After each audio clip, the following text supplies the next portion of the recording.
In this lecture, we are going to conclude online advertising. We are going to discuss the pros and cons of targeted ads and tracking, current efforts to curb targeted ads and tracking, older ad technologies, and the evolution of and challenges for advertisers. One of the pros of targeted ads and tracking is that aggregation of data can help us, if we're interested, in having a very personalized experience. And so if you're one of those individuals who accepts cookies everywhere, you don't have any privacy settings on your social media or on your web browser, then chances are good that your search engine knows, which websites you're going to after you just put in the first letter or two of a web address. Chances are good that, social media is always providing you with content that you're interested in engaging with, whether that be a news article to read or that be a video from your favorite content producer. And so having a lot of data out there, having that data in aggregate can be useful in that sense, right? We have a very personalized experience. We haven't discussed this in depth, and it's not really needed for the CIPP US.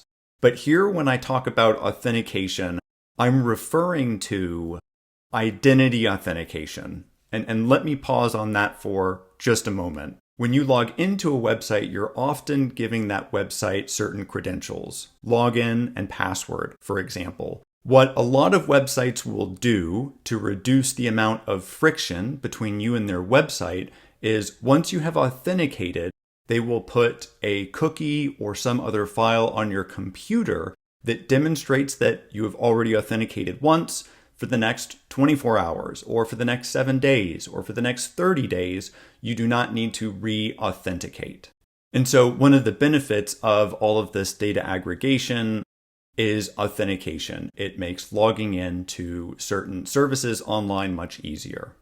The final major advantage to targeted ads and tracking is that there are many free services. And so if you think about social media, for example, that's a free service. The ability to connect with your friends, to keep in touch with people from high school. If you're on LinkedIn, for example, having this dynamic resume and history of all of your professional accomplishments, that's a free service to you. But the objective here is that there are a lot of services that are free online for us to use because essentially, while they may look free, we're actually paying for them with our data, with our attention. There are, however, a number of cons to this ecosystem of targeted ads and tracking. The average user, for example, is often unaware of what's happening. They have no idea the extent to which their data is being collected, is being harvested, is being aggregated, is being sold to third parties, and so forth.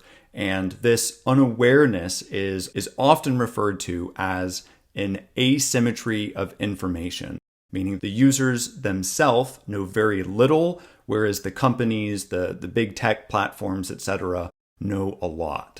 There's also a misuse of the data that's collected. Just to give you an example, most people that are engaging with social media or with short form video platforms, they're giving their data not only to the company that they're interacting with directly, but that company may then be taking that data, aggregating it, and selling it to third parties and data brokers. Which leads to the next disadvantage here, that information is being packaged and resold on a data market. And there are third parties and data brokers that are actively aggregating this data and selling it to others for all types of reasons that we were unaware of at the time that we consented to a particular service, and that we would likely disagree with if we knew what was taking place. Finally, cross-device tracking, that the different devices that you're engaging with throughout the day are on the back end aggregating all of those different interactions about you. For example, my laptop, my phone, my car, my thermostat, they all have some profile on me. And it's very possible that one company is tracking all of my behavior across those different devices. There have been a number of efforts to curb targeted advertising. The FTC, for example, has what's called the Do Not Track proposal, and this gives individuals a choice to opt out of targeted ads. The Digital Advertising Alliance, which is one of the self-regulatory organizations we've learned about, they have what's called an ICON program. And what that program does is it informs users about their choices with regards to engaging with different platforms, and it educates users on how to exercise choice. Finally, in the European Union, there's what's called the EU Cookie Directive. The technical title for this is Directive 2009/136/EC. And just throwing this out there, that to me looks very testable. And so you might want to commit that to memory. And what the cookie directive does is it requires that users give explicit consent before a cookie is placed on their device. And what this does, the effect, is that it prevents cookie tracking without opt-in. In a forthcoming lecture, we will discuss online cookies and dive into this topic in a little bit more depth. A couple older ad technologies that you need to know about are pop-ups and adware. Depending on what generation you hail from, you may not have ever had to worry about pop-ups and adware.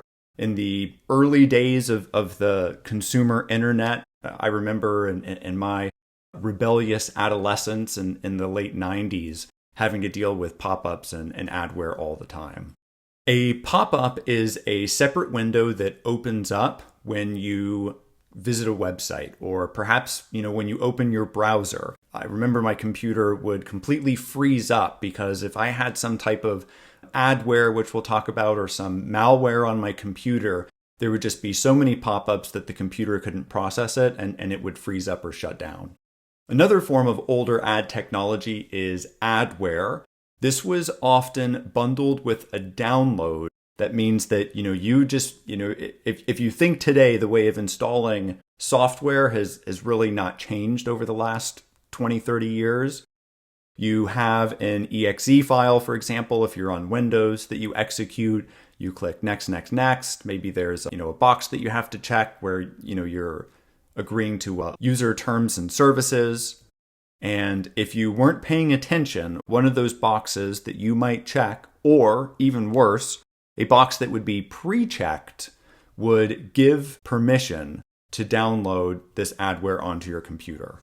And what this adware did is it monitored online activity, and it would show you ads based on that activity. The history of online advertising is really divided into two parts. There's the history of two parties, which was in the 1990s, and the history of three parties, which is what we see today. And the parties that we're talking about here are publishers, advertisers, and ad exchanges. In the 1990s, a publisher such as a newspaper would sell space on a page. And so you would have an advertiser who wanted to advertise something. They would buy that space from the publisher, and the publisher would publish it. You can think of billboards as well. You have companies that own billboards. An advertiser comes to that billboard company and says, "Hey, I want to put a large advertisement up here," and they would do so. And so the publisher and the advertiser interacted directly with one another. That's not the way that it works today. Today, the way that it works is that you have a publisher on one side, an advertiser on the other, and in the middle you have an ad exchange.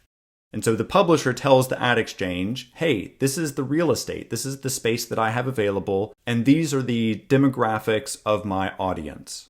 And then you have an advertiser on the other end who's communicating with the ad exchange who says, "I want to sell running shoes, so hook me up with someone who's going to help me sell running shoes." Ad exchanges these days are almost completely, if not entirely automated, depending on the platform. And so you have machine learning and different algorithms that are doing all of the back and forth. The factor that determines whether or not an ad is shown in a publisher's space is determined by real-time bidding. And so you have a number of different advertisers, for example. Let's say you have 4 different companies that are all selling running shoes. They will bid to say, I'm willing to pay 20 cents per pair of eyeballs for this ad. And another one is willing to pay 22 cents. Well, that real-time bidding takes place all automatically, and the winner of that bid, of that real-time bidding, wins the space. The major challenge that you need to be aware of with regards to mobile advertising concerns cookies and cross-app tracking. On a desktop computer, a cookie is placed by one website and can be read by others. This is not the case, however, on mobile devices. This means that a cookie placed by one app is only legible to that app. And what this does is, on many mobile devices, it restricts cross-app tracking. And again, in a future lecture, we will come back to cookies and talk about this in a little bit more detail. In this lecture, we began by discussing the pros and cons of targeted ads and tracking. Pros include personalization, authentication, and quote-unquote free services. Cons include the fact that users are often unaware of the data and other implications of data aggregation, asymmetry of information, data misuse, data brokers, and cross-device tracking. We then discussed 3 efforts to curb targeted ads. These include the FTC's Do Not Track proposal, the DAA Icon program, and the EU Cookie Directive. We then discussed older ad technology, which include pop-ups and adware, and we concluded with a discussion of the evolution and challenges of targeted ads and tracking. We discussed, for example, that today's ad ecosystem includes 3 parties: the publisher, advertiser, and ad exchange, and that the facilitating of ad publication takes place via real-time bidding. We also discussed that sandboxing prevents cross-app tracking.